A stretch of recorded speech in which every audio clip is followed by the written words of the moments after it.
বাংলাদেশ দলের superfan tiger রবিকে হাসপাতালে নিয়ে গেছে উত্তরপ্রদেশের পুলিশ। কানপুরে বাংলাদেশ এবং ভারতের দ্বিতীয় টেস্টের সময় গ্যালারিতে ভারতীয় সমর্থকেরা রবিকে হেনস্থ করেছে বলে অভিযোগ করেছেন তিনি।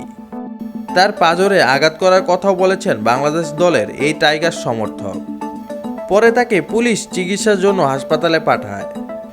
কানপুর গ্রিন পার্ক স্টেডিয়ামে মিডিয়া সেন্টারে দায়িত্বরত এক পুলিশ কর্মকর্তা রবিকে হাসপাতালে পাঠানোর বিষয়টি নিশ্চিত করেছেন। রবি দাবি করেছেন তাকে হেনস্থ করা হয়েছে। এদিন কানপুর টেস্টের প্রথম দিন মধ্যাহ্নবিরতির সময় বৃষ্টি নামতে শুরু করে।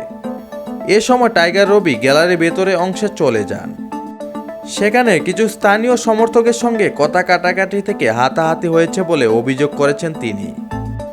এর আগে চেন্নাইয়ে দু দলের প্রথম টেস্টেও তাকে ভারতীয় সমর্থকেরা হেনস্থ করেছে বলে অভিযোগ করেছেন রবি।